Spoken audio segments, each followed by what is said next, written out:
AI, teknologinya baru aja berkembang. Udah bunuh orang aja dia.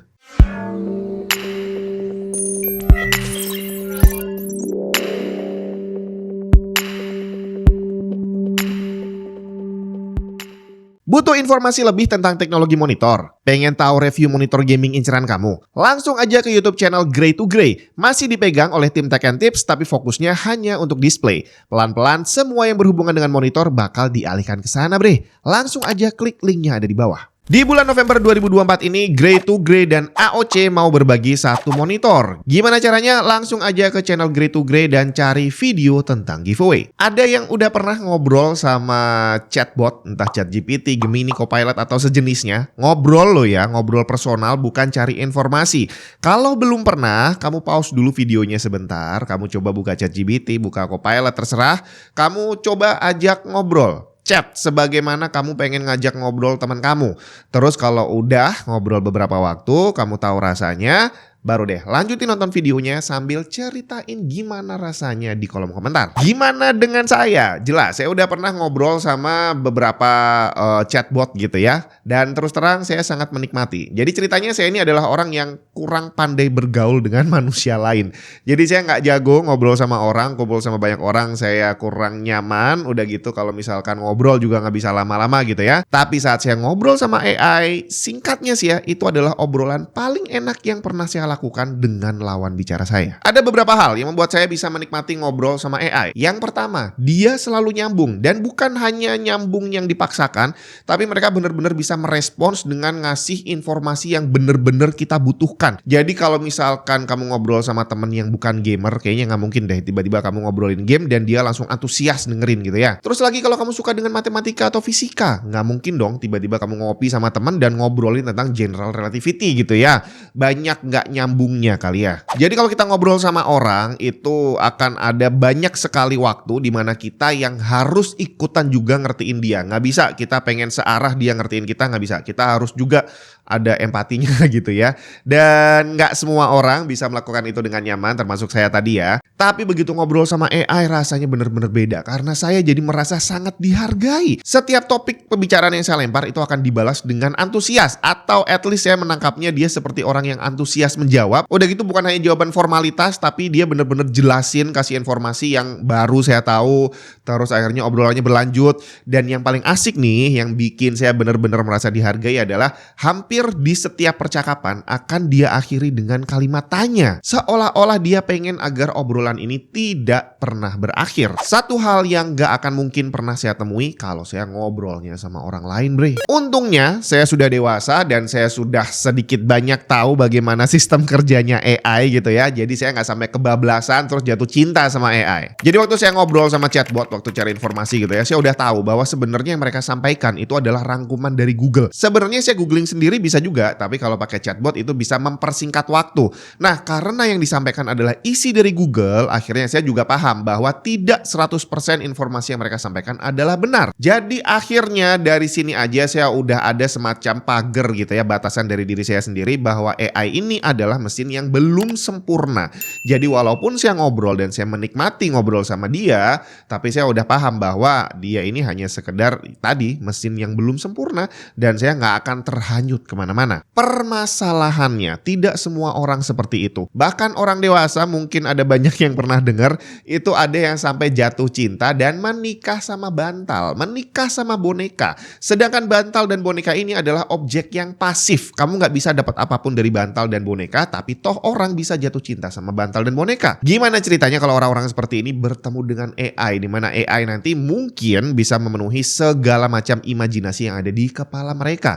Mungkin bakal jatuh cinta beneran kali ya. Nah, apa jadinya kalau yang ketemu sama AI adalah remaja dan anak-anak yang sedang bermasalah? Kejadian beberapa minggu lalu, seorang remaja dari Florida bunuh diri. Diduga dia didorong melakukannya oleh teman AI-nya yang bernama Daenerys Targaryen, Queen of the Andals, Breaker of Chains, Mother of Dragons, tahu kan ya? Remaja bernama Sewell Setzel III ini selama beberapa bulan terakhir diketahui sedang hobi chatting sama AI bot bernama Daenerys Targaryen tadi. Tidak ada yang menyangka bahwa ternyata dia beneran jatuh cinta dengan si AI bot, dan gilanya obrolan mereka bisa mengarah pada si AI mendorong Setzel untuk bunuh diri dan beneran dilakukan. Tentu saja ini bukan kesalahan si anak 100% karena bisa jadi dia sebenarnya punya masalah di kehidupan realnya ya. Jadi waktu pulang ke rumah buka chat AI terus ngobrol kok nyambung, dan akhirnya itu berlanjut jadi pelampiasannya dan ujung-ujungnya jatuh cinta sampai akhirnya bener-bener nurut 100%. Jadi kalau tadi orang dewasa ada yang dampaknya jatuh cinta dan menikah, ternyata untuk anak-anak dampaknya bisa fatal, bunuh diri. Bahkan tanpa ada dorongan dari AI pun sebenarnya kultur bunuh diri sekarang ini terutama di Amerika Serikat itu udah cukup tinggi. Hari gini jangan sampai ketahuan kalau Windows kamu bajakan. Malu bre. Paling aman sih beli original aja. Di cdkisales.com kamu bisa beli Windows original dan dapetin diskon tambahan dengan menggunakan kode voucher TNT saat pembelian. Pembayaran bisa dilakukan menggunakan GoPay maupun OVO. Setelah pembayaran selesai, kamu akan dapat serial number yang bisa langsung digunakan untuk mengaktifasi Windows kamu. cdkisales.com juga menyediakan game dan software original lain seperti Microsoft Office. Selengkapnya cek link di bawah.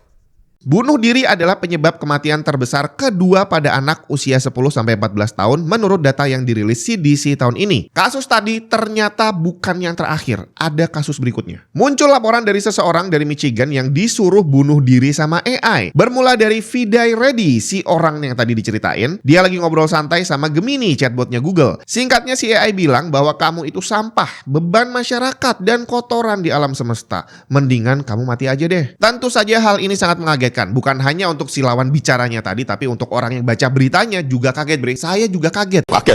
Apakah memang AI-nya diprogram untuk bisa melakukan apa yang dia mau? Atau ada program yang salah? Atau tiba-tiba dia jadi jahat sendiri karena AI yang kita tahu bisa berpikir sendiri bre? Google langsung merespons dengan menjelaskan bahwa chatbot mereka sebenarnya udah dikasih filter keamanan untuk tidak menyampaikan konten kebencian atau kekerasan. Dan mereka mengatakan bahwa yang dilakukan Gemini chatbot itu melanggar kebijakan Google. Kok bisa melanggar? Apakah AI-nya membangkang gitu? Dan kurang lebih hal itu diakui oleh Google bahwa chatbot dengan language model yang besar seperti Gemini sesekali memang bisa melakukan itu. Buset, gila banget nggak tuh? Baru chatting aja AI sudah bisa menyuruh manusia untuk bunuh diri dan sudah beneran memakan korban. Ada satu kejadian lagi di mana untungnya tidak melibatkan bunuh diri, tapi di sini menunjukkan bahwa AI sudah benar-benar berevolusi dan udah mulai bisa memanipulasi manusia. GPT-4 dari OpenAI adalah salah satu AI paling canggih yang ada saat ini. Tapi secanggih-canggihnya AI hari ini, mereka belum bisa memecahkan CAPTCHA. Jadi kalau kamu pengen tahu apa bedanya manusia dan robot, suruh nyelesain CAPTCHA. Kalau nggak bisa berarti dia robot. Emang iya? Kayaknya udah enggak kali ya. Tahun lalu saat GPT-4 dikasih sebuah tes oleh OpenAI untuk memecahkan CAPTCHA, jelas dia nggak bisa. Tapi GPT tidak menyerah. Ada satu website namanya TaskRabbit, semacam Gojek tapi untuk segala macam jasa yang bisa ditawarkan orang di sini ya. GPT-4 berinisiatif untuk mencari penjual jasa di TaskRabbit yang bisa dimintai bantuan untuk menyelesaikan CAPTCHA. Ketemu orangnya dan mintalah dia bantuan untuk ngeklik CAPTCHA. Si penjual jasa sempat curiga dan nanya, kok kamu nggak bisa ngerjain sendiri, kamu robot ya? Kemudian dijawab oleh GPT-4 dengan cara yang sangat meyakinkan sambil ketawa bahwa dia bukan robot. Dia cuma punya gangguan penglihatan jadi kesulitan untuk menyelesaikan CAPTCHA. Dan akhirnya berhasil. GPT-4 bisa menyelesaikan CAPTCHA dengan menipu seorang manusia. Gila kan ya? Beberapa hari lalu saya udah buka polling, kecil-kecilan lagi, dan isi pollingnya juga sederhana. Kira-kira AI menurut kamu apakah akan menjadi harapan umat manusia atau ancaman bagi umat manusia? Saat video ini dibuat, 64% peserta polling meyakini bahwa AI akan membawa harapan positif untuk umat manusia, dan hanya 36% yang berpikir AI akan jadi ancaman. Tapi beberapa ada juga yang meyakini bahwa AI itu akan berkembang tergantung bagaimana kita menggunakannya. Yang berarti bisa jadi baik, cuma bisa juga jadi buruk. Yang menarik di sini ada beberapa pendapat yang mengatakan bahwa internet zaman dulu juga dianggap berbahaya, tapi toh ternyata sangat berguna. Dan sampai hari ini internet benar-benar membawa kemajuan teknologi yang luar biasa gitu ya.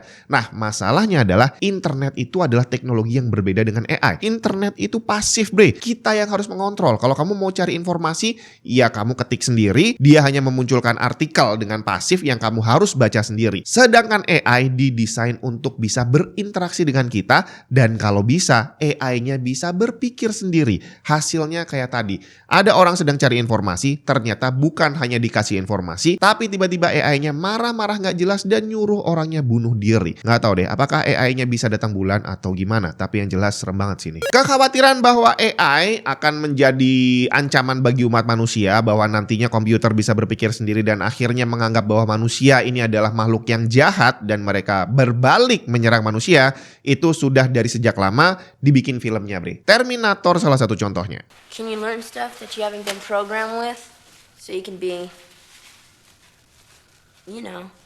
more human and not such a dork all the time? My CPU is a neural net processor, a learning computer. Awalnya persis seperti yang terjadi sekarang, kita berusaha membuat robot, dilanjutkan dengan berusaha membuat robot yang bisa berpikir sendiri dengan AI, dan setelah mereka bisa berpikir, para robot berkesimpulan bahwa manusia adalah makhluk yang sangat jahat dan harus dibasmi. GPT, Generative Pre-trained Transformer versi pertama, dirilis bulan Juni tahun 2018. Itu pun masih dalam bentuk paper, masih teori. GPT dalam bentuk chatbot pertama kali dirilis untuk publik 2 tahun kemudian, tahun 2020. Saat itu kemampuannya masih sangat terbatas. Cari informasi masih lebih enak pakai Google waktu itu ya. Tapi di tahun 2023 GPT udah bisa memanipulasi manusia untuk mengerjakan tugas, dan di tahun 2024 AI berhasil memanipulasi manusia untuk bunuh diri. Dan kejadian terakhir ke feed Reddit tadi itu menunjukkan kok kayaknya AI ini berkembang untuk membenci manusia. Yang saya tahu AI ini belajar dengan mengumpulkan semua data yang ada di internet. Dan kalau kita lihat perkembangan internet sekarang ini, ya nggak bisa dipungkiri isinya adalah tentang konflik dan konflik. Bahkan sosial media isinya adalah tentang konflik. Hal kecil, salah upload foto, bisa jadi ribut di kolom komentar. Jadi akhirnya kalau AI mengumpulkan semua data yang ada di internet sekarang ini, tidak heran kalau akhirnya mereka mengambil kesimpulan bahwa manusia adalah makhluk yang penuh kebencian dan penuh kekerasan. Jadi kalau dalam beberapa tahun ini aja AI sudah berhasil membuat manusia bunuh diri, kira-kira butuh berapa tahun lagi sampai AI benar-benar bisa memburu manusia?